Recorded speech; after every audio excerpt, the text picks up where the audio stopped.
नमस्कार, मैं हूं नीलू। तो सीरिया में हालात दिन पर दिन खराब होते चले जा रहे हैं। इधर इजराइल लगातार सीरिया पर हमले कर रहा है, लेकिन अब एक बड़ी धमकी नेतन्याहू को जुलानी की तरफ से मिल गई है। और ये धमकी क्या है, बातचीत करने के लिए मयंक मेरे साथ जुड़ गए हैं। मयंक, जुलानी की धमकी नेतन्याहू को, और कहा यह जा रहा है कि आप जो कर रहे हैं सीरिया में वो ठीक नहीं है।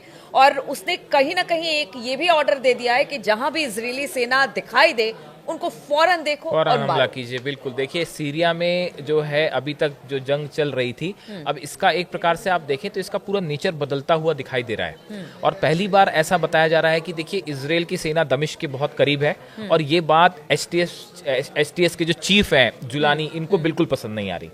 पहले भी इस बात की चर्चाएं थी कि क्या ये जुलानी वर्सेस इजराइल होने जा रहा है, अब ये हो चुका है। और बताया जा रहा है कि जुलानी ने, जैसे आपने चर्चा की कि सोशल मीडिया पे इसकी बड़ी चर्चाएं हैं, कि जुलानी ने बिना नेतन्याहू का नाम लिए बड़ा ऐलान कर दिया है। उन्होंने अपने, जुलानी के पास एक तो ये बात आपको समझनी होगी कि 80,000 लड़ाके हैं, और ये बड़ी संख्या है, बहुत बड़ी संख्या है हिजबुल्लाह की तरह ही।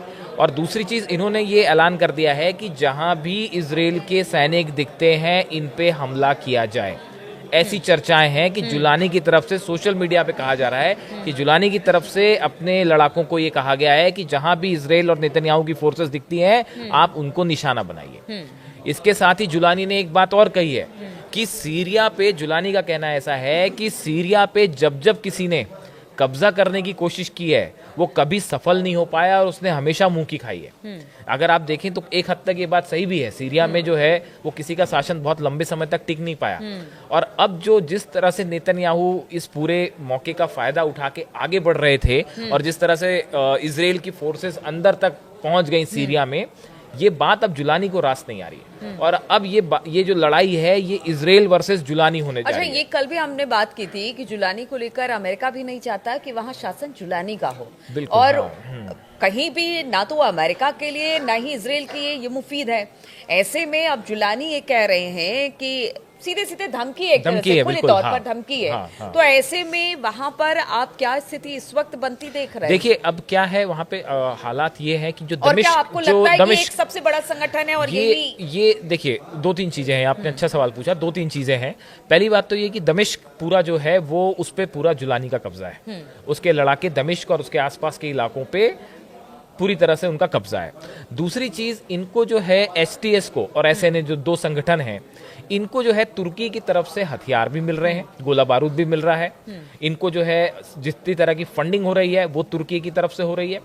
इन हालात में एक तरफ तो बशर अल असद की सेना के जो हथियार थे, जिसकी हमने चर्चा की थी कि एक टनल मिली है, उसमें मिसाइल्स भी हैं, तो वो सब जो चीजें मिल रही हैं, जो टैंक्स मिले हैं, जो गोला बारूद मिला है बशर अल असद की सेना से, उस पे तो जुलानी कब्जा कर ही चुके हैं, वो उनके पास आ ही चुके हैं। चर्चा है केमिकल वेपन्स की भी थी कि जो केमिकल वेपन्स हैं क्या ये जुलानी के हाथ लग गए हैं, सच कोई नहीं जानता क्या है। लेकिन अमेरिका भी इस बात को लेकर सतर्क है और इजराइल भी है। अब ऐसी स्थिति में देखिए जुलानी के पास इस समय कितनी ताकत है। 80,000 के आसपास तो उनके लड़ाके हैं, इसमें कोई शक नहीं है। इनके पास कितने हथियार हैं, और अगर ये इजराइल वर्सेस जुलानी आमने सामने की लड़ाई होती है तो ये क्या रूप लेगी, ये क्या हिजबुल्लाह और इजराइल का जो स्थिति थी लेबनान में, क्या इस तरह की कोई स्थिति बनेगी? देखिए इजराइल के लिए एक नुकसान की बात कह लें आप, या चैलेंज ये है कि इजराइल इस समय सीरिया की जमीन पे है।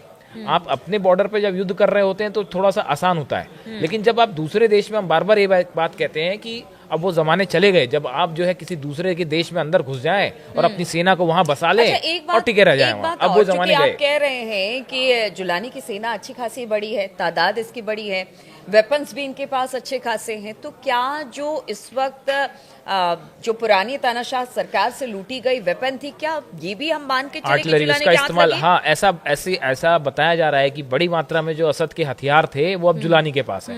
लेकिन देखिए नीलू, इसमें है ना कई चीजें हैं। एक सवाल ये भी है कि क्या नेतन्याहू वाकई दमिश्क पे सीधा हमला करेंगे, या ये देखिए आप अभी दमिश्क के करीब है, करीब 10 किलोमीटर पहले तक बताया जाता है कि 10 किलोमीटर पहले इजराइल पहुंच चुका है। लेकिन क्या इसके आगे इजराइल जाएगा, ये एक अपने आप पे बड़ा सवाल है। देखिए इजराइल चाह क्या रहा है, क्या वो एक बड़ा बफर जोन बनाना चाहता है, क्या वो ये चाहता है कि इजराइल की कुछ ज़मीन पे कब्जा कर लिया जाए? हिजबुल्लाह के हथियार सप्लाई जो थी वो सीरिया से होती थी, वो पूरी तरह से बंद हो गई है अब। तो ये हिजबुल्लाह के लिए बड़ी चुनौती है। अब सवाल ये है कि इजराइल और अमेरिका असल में सीरिया में चाहते क्या है? क्या ये यहाँ पे इजराइल की नेतन्याहू की कोशिश ये है कि यहाँ की जमीन हथियाई जाए और यहाँ पे परमानेंटली बैठ लिया जाए? ये दमिश्क पे हमला करेंगे कि या नहीं करेंगे, और अगर करते हैं तो उसका क्या परिणाम होगा? देखिए, अगर दमिश्क पे इजराइल का हमला होता है तो ये वॉर का स्केल और बड़ा होगा। उसके बाद जो परिणाम होंगे वो बेहद घातक हो सकते हैं। अभी तक तो आप इसमें देखिए, एक बात और है मयंक, ये भी बताइए, जैसे ठीक है जुलानी की सेना हो गई और भी इस वक्त प्रॉक्सीज हो गए, संगठन हो गए, तो लगता नहीं है कि ठीक है इस वक्त तो एक एक करके लड़ाई हो रही है इजराइल के साथ या बाकी लोग, लेकिन जब अगर इजराइल डायरेक्ट तौर पर वहां पर घुसने की कोशिश करेगा तो क्या सारे संगठन एक हो देखिए सकते ऐसा नहीं है, हैं? इस तरह की आशंका है क्या? इसमें क्या स्थिति है? सच्चाई है देखिए, इसमें स्थिति यह है कि एक एसडीए है, गुट कुर्दिश लोगों का जो है, उसको अमेरिका सपोर्ट कर रहा है। एचटीएस और एसएनए को तुर्की सपोर्ट कर रहा है। मुश्किल ये देखिए, ये ऐसा लगता है कि सीरिया कई भागों में डिवाइड हो चुका है और हर एरिया में एक पर्टिकुलर संगठन जो है वो लीड बनाए हुए है। तो ये बड़ी अजीब सी स्थिति है जिसमें सीरिया कई हिस्सों में बंट गया है। अब ऐसी स्थिति में अगर नेतन्याहू दमिश्क पे हमला करते हैं या इजराइल की फोर्सेस और आगे बढ़ती हैं, तो फिर ये युद्ध क्या रूप लेता है? क्या रूस का इसमें कुछ फिर से होगा? देखिए, रूस की सेना बताया जा रहा है कि सीरिया से हट गई है कई इलाकों से। क्या रूस इसमें फिर से इंटरफेयर करेगा? क्या ईरान फिर से इंटरफेयर करेगा? क्या इनको ये बात मंजूर होगी कि क्या ऐसा हो सकता है कि सबको एक साथ लाने की, एक मंच पे लाने की कोशिश? ये अब ये साफ नहीं है। देखिए, क्योंकि एचटीएस की तरफ से जुलानी भी अब ये सीधा नेतन्याहू का नाम नहीं ले रहे। अमेरिका भी जो है वो जुलानी का नाम लेके सीधे हमले नहीं कर रहा।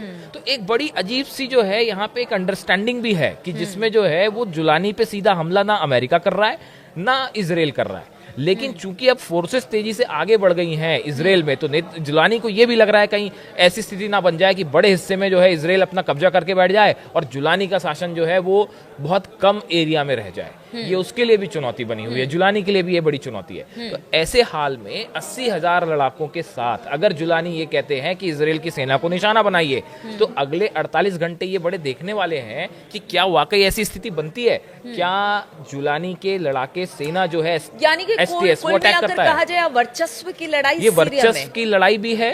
इजराइल की तरफ से ये अपनी सीमा बढ़ाने के लिए, जैसे कहते हैं ना, दूसरे देश की आपने जो है जमीन को कब्जे में ले लिया है, ये उसकी भी कोशिश है। इसकी भी इस तरह से चर्चाएं, लोग उसको इस तरह से भी ले रहे हैं। लेकिन जो भी हालात हैं उसमें देखिए, सीरिया में जुलानी वर्सेस नेतन्याहू और इजराइल, ये जो है इस पूरे वॉर का नेचर बदल के रख देगा, जिसको लेके अगले कुछ 1-2 दिन में कुछ बड़ा हो सकता है। सवाल का जवाब और दीजिए। जब हम बात कर रहे थे, जब लेबनान की बात हो रही थी, हमास और हिजबुल्लाह की बात हो रही थी, तब कहा यह जा रहा था कि सीरिया के रास्ते ही जितने हथियार हैं वो बाकी जगहों पर जाते हैं। क्या इस लिहाज से भी सीरिया बहुत इंपॉर्टेंट हो जाता है? इजराइल की तरफ से बड़ी कोशिश ही ये हुई कि जो हिजबुल्लाह की हथियार सप्लाई चेन थी उसको रोक दिया गया।